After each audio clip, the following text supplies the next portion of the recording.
नमस्कार प्रिय मित्रों, मैं अमिता आशीष। आइए सुनते हैं प्रसिद्ध कहानीकार मालती जोशी जी की कहानी वसीयत। ओमकार सीटी बजाते हुए घर में दाखिल हुआ ही था कि बरामदे में बैठे हरीश को देखकर एकदम सकपका गया। नमस्ते भैया, आज आप घर में कैसे? तुम्हें कोई ऐतराज है? हरीश ने कहा तो ओमकार और भी सहम गया। उसकी हालत देखकर हरीश को हंसी आ गई। कहा, मैं तो खैर अपने घर में बैठा हूँ, पर आज आपकी सवारी इधर कैसे? ऐसे ही कभी कभी भाभी जी से मिलने चला आता हूँ। भाभी है ना भीतर?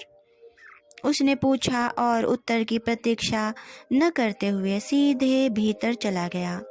भीतर वाले ओसारे में माँ बेटी दोनों मिल गईं। ओमकार वहीं पास में बैठ गया। बोला, भाभी जी, बड़े भैया के पास कौन सी गाड़ी है? सेंट्रो। क्यों? नीली वाली थी ना, पर आजकल वहाँ एक लाल गाड़ी खड़ी रहती है, खूब बड़ी सी। अपने छोटे भैया को जाकर बताओ। बेचारी भाभी कहते उनका मुंह नहीं सूखता, और बेचारी भाभी दो दो गाड़ियाँ रखे हैं। चुप करो अम्मा, पता है ना वह आज घर में है। हाँ तो ओमकार, लाल गाड़ी तो है, पर कौन सी? ठीक से देख नहीं पाया भाभी, पास जाते ही कुत्ते भौंकने लगते हैं। फाटक के बाहर खड़ा रहता हूँ तब भी। कुत्ते भी पाल लिए हैं, वह भी दो दो। यहाँ बच्चों को ठीक से दूध नसीब नहीं होता, वहाँ कुत्ते पाले जा रहे हैं, और वह भी दो दो। रईसी और कैसी होती है? वह जैसी भी हो नानी जी, पर अब हम वहाँ नहीं जाएंगे। बड़े जबरा कुत्ते हैं, हमको चीर डालेंगे। मैं गरीब बेमौत मारा जाऊंगा। 10-10 हजार के इंजेक्शन आते हैं, कहाँ से लगवाऊंगा? अरे बड़े आदमियों के कुत्ते काटते हैं तो कुछ नहीं होता, उनके खुद इंजेक्शन लगे रहते हैं। तुम बिल्कुल मत डरो। जो भी हो, अब हम वहाँ नहीं जाएंगे, कहता हुआ ओमकार उठकर बाहर आ गया। हरीश आराम कुर्सी पर पूर्ववत आंखें मूंद कर लेटे हुए थे, पर उनके कान भीतर की ओर ही लगे हुए थे। ओमकार की आहट पाते ही वे उठ बैठे। ओमकार, तुम बड़े भैया के घर गए थे? कुछ काम था? बेचारा ओमकार बगले झांकने लगा। खिसकने की भी राह नहीं मिली। हरीश लगातार उसकी ओर देख रहे थे। आखिर उसने हिम्मत की और कह दिया, हम कौन अपनी मर्जी से जाते हैं, हमें वहां नानी जी भेजती हैं। किस लिए भला?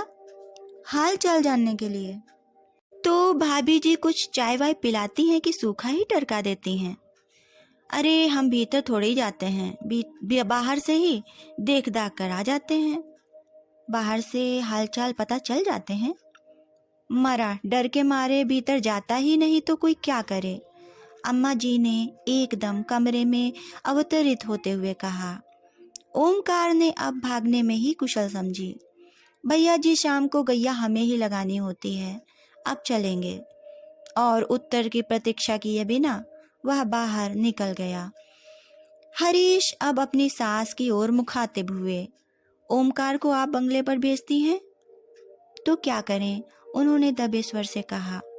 तुमने तो वहां जाना ही छोड़ दिया। अकेली औरत, किसी को तो खोज खबर लेनी चाहिए कि नहीं? हम लोगों के सिवा उसका यहाँ कौन है? खोज खबर ही लेनी थी तो किसी दिन माँ बेटी दोनों चली जाती ना।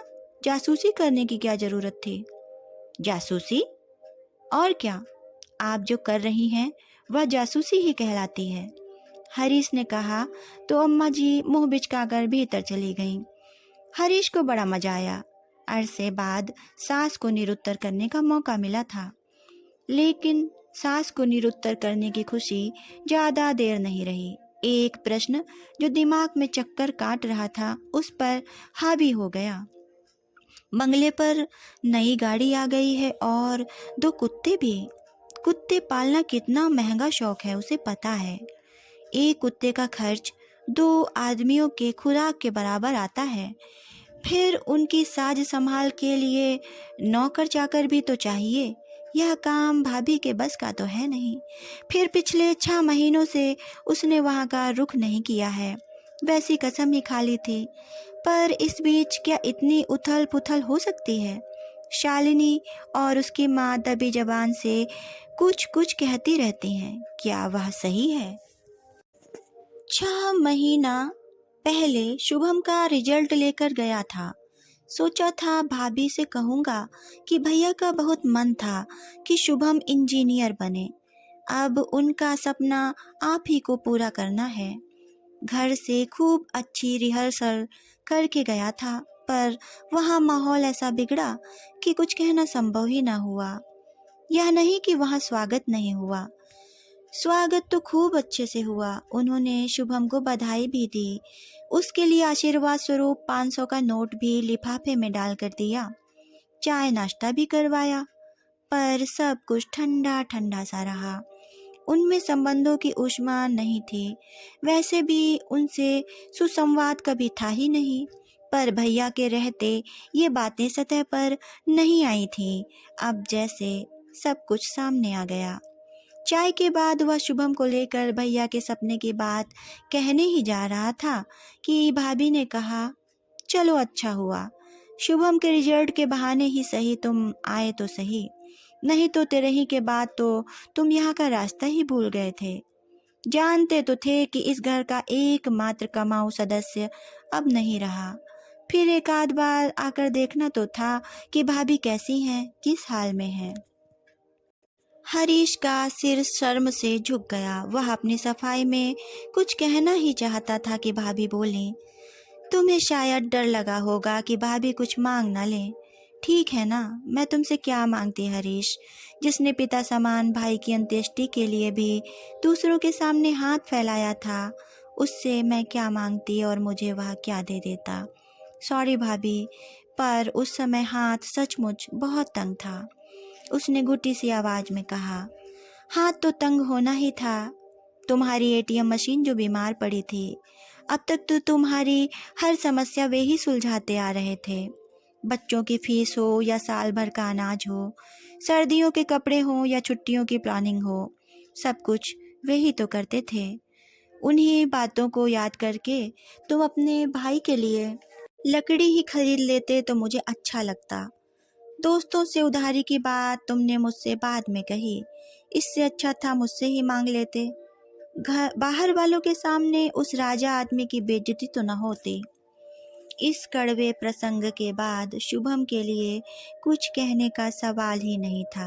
अब यह देहरी कभी न चढ़ने का प्रण करके वह बाहर चला आया। बाद में पछतावा भी हुआ कि वह 500 रुपए का लिफाफा वही क्यों नहीं फेंक आया। वैसे भी भाभी के लिए मन में पहले दिन से ही एक पूर्वाग्रह था। समझ लिया था कि वे उन लोगों का सुख चैन छीनने आई हैं। भैया के आश्रय में जो एक आश्वस्ति थी, संभावनाएं थीं, वह एकदम धूमिल होती दिखाई दी। इस घर में आने से पहले ही वे खलनायिका बन गई थी। पहले वाली भाभी जब 2 साल की लंबी बीमारी झेलकर भगवान को प्यारी हो गई तो भैया एकदम टूट से गए थे। साल भर तक एकदम गुमसुम से वीतराग बने रहे।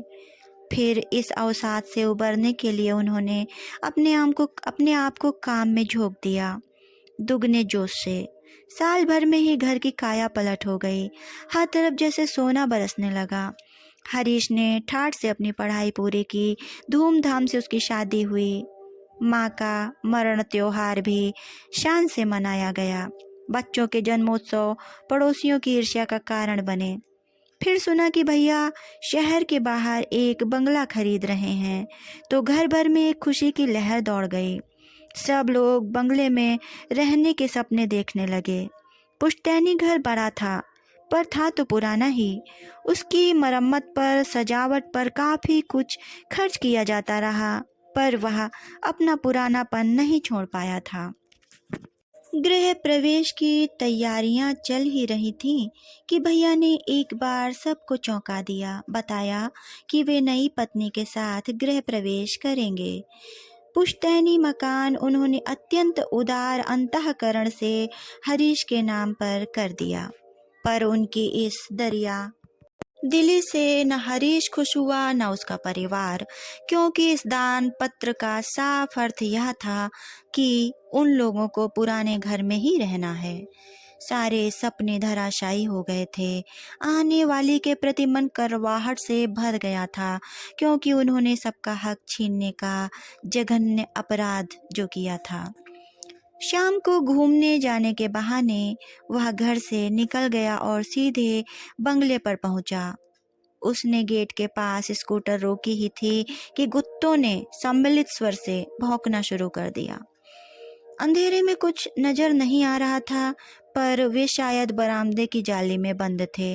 भीतर जाना कितना निरापद है, इस पर वह विचार ही कर रहा था कि एक बलिष्ठ हाथ उसकी गर्दन पर पड़ा। उतनी ठंड में भी उसके पसीने छूट गए। मुड़कर देखा, हाथों का मालिक भी उतना ही बलिष्ठ था और उसे आग्नेय नेत्रों से घूर रहा था। हेलो मिस्टर, दूसरों के घर में ताक झांक करते शर्म नहीं आती? ये दूसरों का घर नहीं है, मेरे भाई का घर है, उसने हिम्मत बटोरते हुए कहा। कौन भाई? उसने भैया का नाम बताया। वे तो अब है नहीं, पर भाभी तो हैं, मैं उनसे ही मिलने आया हूँ। भाभी भी अब यहाँ नहीं रहती, यह बंगला अब मैंने खरीद लिया है। क्या बात करते हैं, दिन में अपना पेपर्स दिखा दूंगा, ठीक है? उसने दबंग आवाज में कहा। लुट्टा पिटा सा अपनी जान छुड़ाकर हरीश वहां से चला आया। बाद में ध्यान आया कि भाभी के बारे में तो पूछा ही नहीं कि वे कहाँ गईं, पर अचानक पकड़े जाने के कारण उसकी सिट्टी पिट्टी गुम हो गई थी। उसे कुछ होश ही न रहा। रात भर उसे नींद नहीं आई। शालिनी से बात करना चाहता था, पर हिम्मत ही नहीं पड़ी। जानता था अम्मा जी हमेशा कान लगाए रहती हैं। सासू माँ की निरंतर उपस्थिति उसे पहली बार बहुत खली। इकलौती कन्या से शादी करते समय केवल प्रॉपर्टी का ध्यान था। यह नहीं पता था कि दहेज में अम्मा जी भी साथ चली आएंगी। आई हैं तो चुपचाप बनी रहें, पर नहीं, हर घड़ी अपनी उपस्थिति दर्ज कराती रहेंगी। भैया तो पीठ पीछे उन्हें ललिता पवार ही कहते थे। शायद उनके आने के कारण ही दूसरी शादी के बाद उन्होंने अलग घर बनाने की सोची हो। बड़े भैया की इस शादी पर सबसे ज्यादा वक्र दृष्टि अम्मा जी की ही थी। शादी के बाद भाभी के यहाँ 2 बार उम्मीद जगी थी, पर हर बार खुशियाँ आधे रास्ते से लौट गई थीं और शालिनी ने इसका श्रेय अपनी माँ को दिया था। तब से हरीश को उनसे डर सा लगने लगा था। क्या भाभी इस राज को जानती हैं? क्योंकि उसके बाद से ही उनके व्यवहार में एक ठंडापन सा आ गया था। शादी के इन 15 सालों में वे मन से किसी से जुड़ ही नहीं पाई। उन्हें घमंडी करार दे दिया गया था, पर दूसरा पक्ष भी तो कम दोषी नहीं था। उसने इस खाई को पाटने की कभी कोशिश ही नहीं की। दूसरे दिन सुबह सुबह वह मुंशी बाल मुकुंद जी के घर पहुंच गया। देर होने से उनके काम पर निकल जाने का डर था। भैया के बाद कई वकीलों ने उन्हें हाथों हाथ ले लिया होगा। ऐसे कर्मठ और कुशल लोग आजकल मिलते कहाँ हैं। भैया का कोई काम या संदेश लेकर इस घर में कई बार आया है। हर बार उसका ललक से स्वागत हुआ है, पर इस बार मुंशी जी का व्यवहार बड़ा रूखा लगा। दरवाजा उन्होंने ही खोला था, वहीं खड़े खड़े पूछ लिया, बोलो? बोलिए भी नहीं कहा। एक क्षण को वह अप्रतिभ तो हुआ, पर उसने दूसरे ही क्षण हठ धर्मिता के साथ कहा, आपसे कुछ बात करनी थी, भीतर आ सकता हूँ? अब मजबूरन मुंशी जी को रास्ता छोड़ना पड़ा। हरीश भीतर आकर बैठ गया।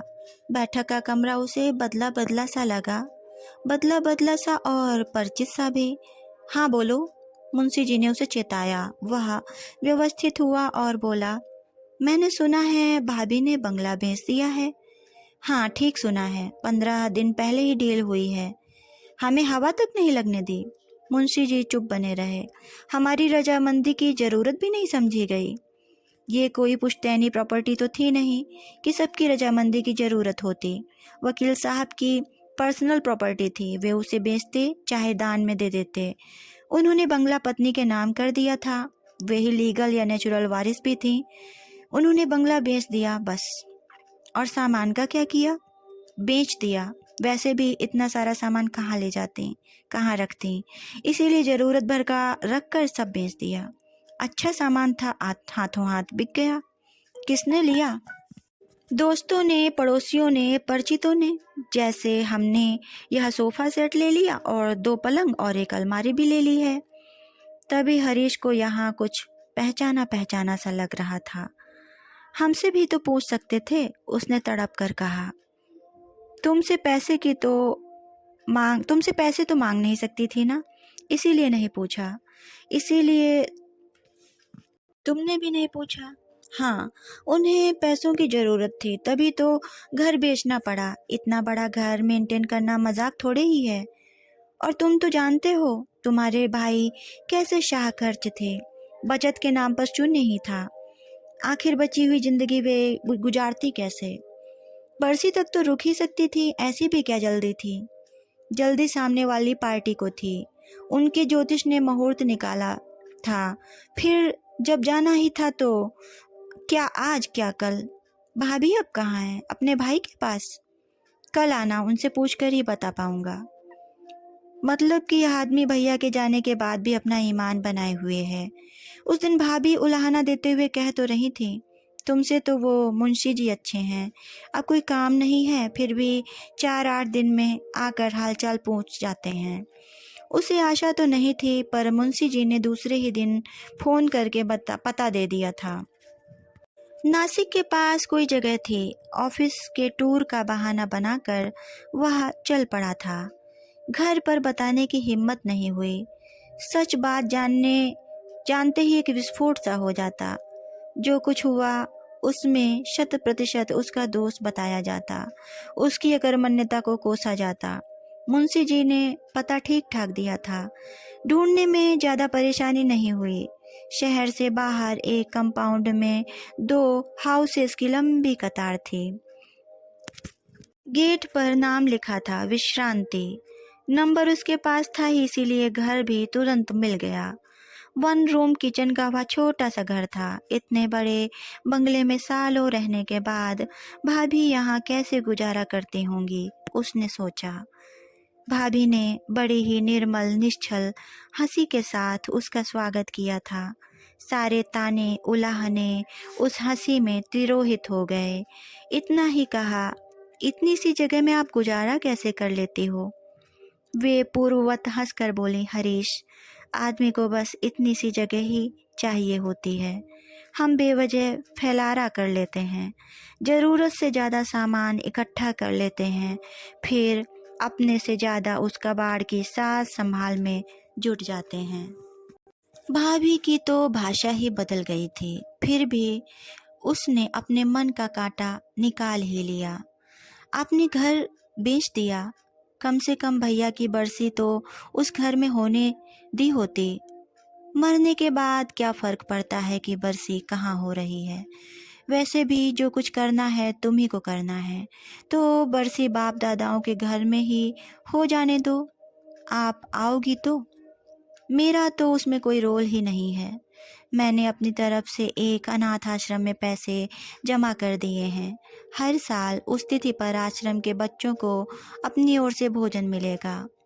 तुम भी जब तक बने श्राद्ध करते रहना, नहीं तो एक बार गया जाकर पिंडदान कराना, फिर कुछ करना नहीं पड़ेगा। भाभी ने चाय बनाई, नाश्ता करवाया, वही सलीका, वही अभजात्य। जगह छोटी होने से उनमें कोई अंतर नहीं आया था। वह चलने लगा तो बोली, तुम आए बहुत अच्छा लगा, आते रहना। हाँ, यह छोटा सा घर मैंने तुम्हारे भाई के पैसों से ही खरीदा है। जाते समय तुम्हारे ही नाम कर जाऊंगी। अगर कभी लगे कि बच्चों के साथ ट्यूनिंग ठीक से नहीं हो रही है तो तुम और शालिनी यहाँ आकर रहना। बद्दुआ दे रही हो? नहीं, आशीर्वाद दे रही हूँ। बुढ़ापे में अपने सिर पर अपनी छत होना कितनी बड़ी नियामत है, यह मुझसे बेहतर कोई नहीं जानता। हरीश ने उनके पैरों को हल्के से स्पर्श किया और वह एकदम मुड़ गया। उस गरिमामयी महिला को इस तरह कातर होते देखना उसे अच्छा नहीं लग रहा था। कहानी समाप्त। नमस्कार प्रिय मित्रों, मैं अमिता आशीष। आपको यह कहानी कैसी लगी, आप अपनी टिप्पणी के द्वारा मुझे अवश्य अवगत कराइएगा। अगर आप मेरे चैनल पर नए हैं तो इसे सब्सक्राइब करना ना भूलें। धन्यवाद।